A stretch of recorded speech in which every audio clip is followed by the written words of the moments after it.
Assalamualaikum anak-anak, selamat datang. Bagaimana kabar kalian? Semoga selalu dalam keadaan sehat ya.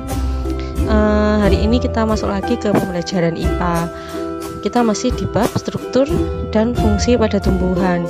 Nah, untuk kali ini, pembelajaran hari ini kita akan membahas struktur dan fungsi jaringan pada tumbuhan. Apakah kalian sudah siap untuk mengikuti pembelajaran hari ini? Oke, jika sudah siap, maka siapkan alat tulis kalian ya.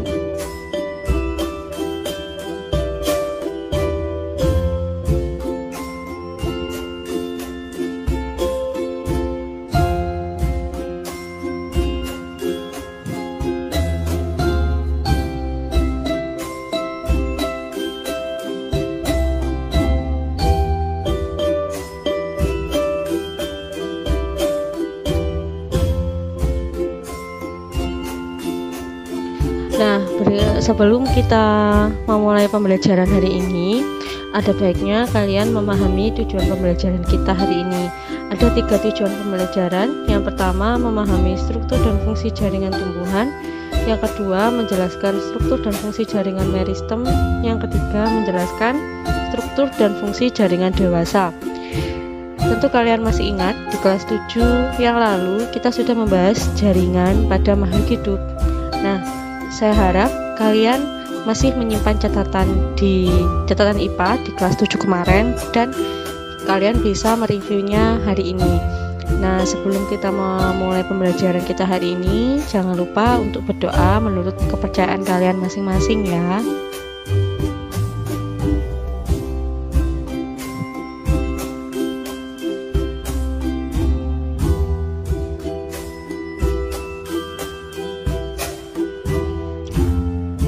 Oke, kita mulai pembelajaran IPA hari ini.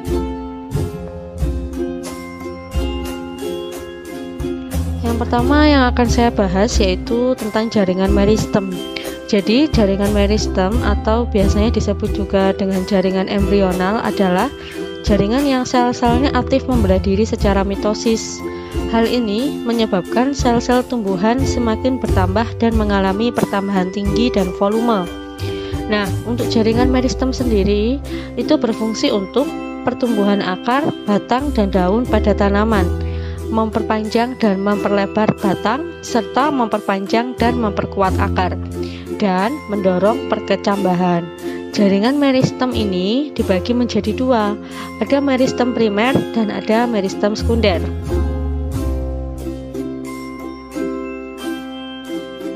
Bisa kalian tambahkan di catatan kalian ya. Nanti untuk penjelasan lebih jelasnya bisa kalian baca di buku paket IPA kalian. Meristem primer adalah jaringan meristem pada tumbuhan yang sel-selnya aktif membelah. Meristem primer umumnya terdapat pada ujung batang dan ujung akar. Oleh karena itu, meristem primer menyebabkan pertumbuhan primer pada tumbuhan, pertumbuhan vertikal atau perpanjangan pada akar atau batang. Nah, jaringan meristem ini terbagi menjadi 3 daerah meristematik, yaitu protoderm, jaringan pengangkut, dan kambium. Protoderm merupakan daerah meristematik yang akan membentuk epidermis. Jaringan pengangkut akan membentuk xilem dan floem. Kambium yakni prokambium dan daerah yang akan membentuk jaringan dasar pengisi empulur, korteks, parenkim, kolenkim, dan sklerenkim. Bisa kalian lihat di gambar yang Bu Leli sertakan di video ini ya. Bisa kalian lihat, jadi meristem itu yang ada di bawah. Nanti kalian bisa pause video ini ya untuk lebih jelasnya. Nah, fungsi jaringan meristem primer ini ada 3. Yang pertama, menyebabkan pertumbuhan primer. Yang kedua, melindungi organ-organ tumbuhan. Dan yang ketiga, mengangkut dan mendistribusikan zat hara.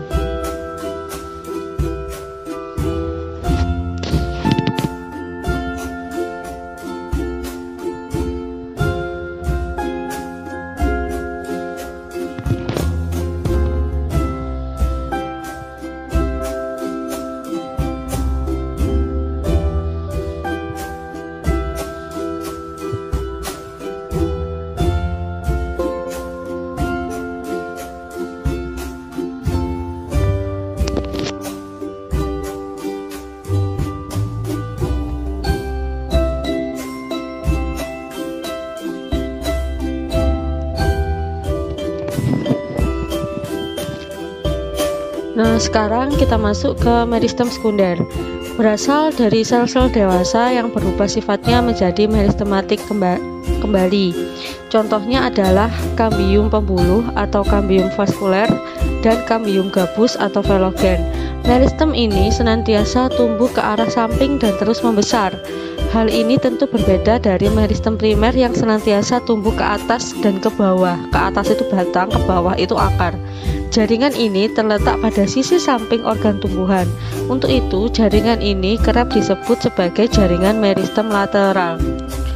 Untuk pengertian, untuk ciri-ciri meristem sekunder, fungsi dan jaringan dan lain-lain bisa kalian baca sendiri ya dengan cara mempause video Bu Leli. Nah, di sini Bu Leli ingin memberikan info sedikit tentang lingkar tahun. Ya, apakah kalian tahu apa itu lingkar tahun? Ya, jadi untuk menentukan umur pohon kita dapat melihatnya dari lingkar tahun atau daerah gelap terang yang terbentuk pada batang pohon. Nah, untuk kalian agar lebih memahami, kalian bisa baca keterangan yang ada di video Bu Leli.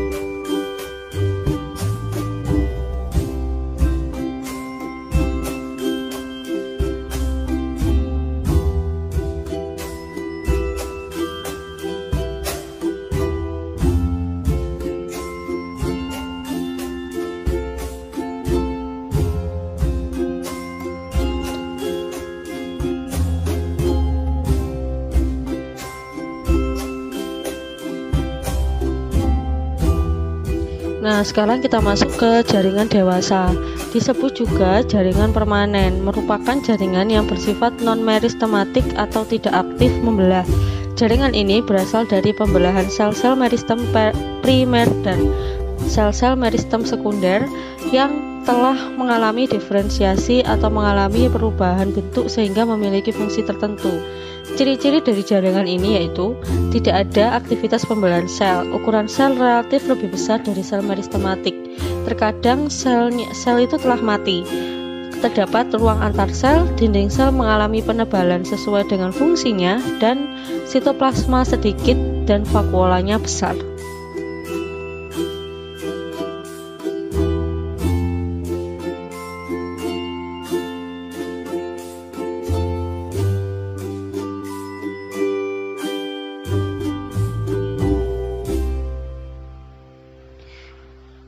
Jaringan dewasa itu juga dibagi menjadi 4. Yang pertama ada jaringan pelindung atau yang biasa disebut epidermis, jaringan dasar atau parenkim, jaringan penyokong atau penguat, dan jaringan pengangkut atau vaskuler. Nah, setelah ini kita akan membahas satu persatu jaringan dewasa ini ya. Disimak videonya baik-baik.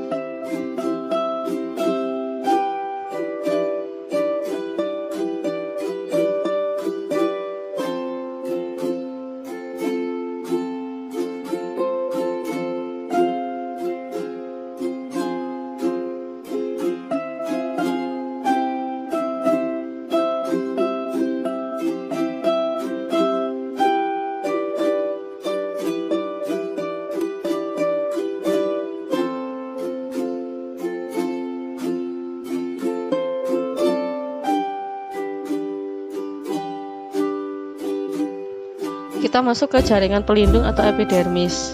Jaringan epidermis adalah jaringan yang tersusun dari lapisan sel-sel yang menutupi permukaan organ tumbuhan seperti akar, batang, daun, bunga, buah, dan biji. Jaringan epidermis disebut sebagai jaringan pelindung karena berfungsi melindungi bagian dalam tumbuhan dari segala pengaruh luar yang merugikan.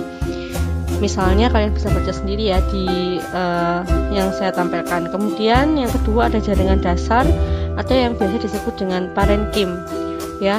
Jadi fungsi parenkim ini sebagai tempat penyimpanan cadangan makanan, tempat terjadinya fotosintesis yaitu pada mesofil daun, jaringan mesofil daun.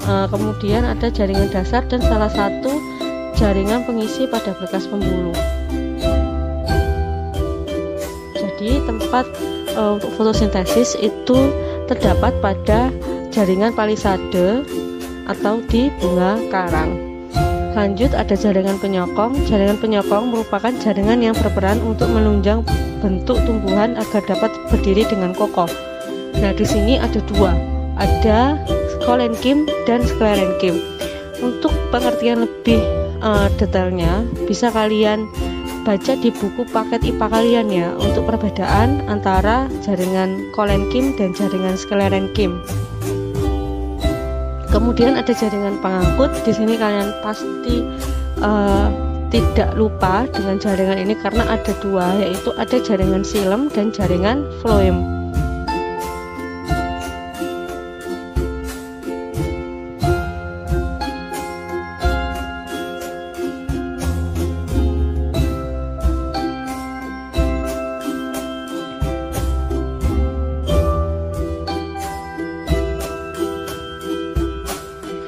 Oke, terima kasih sudah menyimak video saya hari ini. Semoga apa yang saya sampaikan dapat dipahami oleh kalian dan bermanfaat bagi kita semua. Jika ada pertanyaan lebih lanjut, silakan menghubungi guru IPA kalian. Dan jangan lupa kerjakan tugas kalian ya. Sampai ketemu di pembelajaran kita selanjutnya. Wassalamualaikum warahmatullahi wabarakatuh.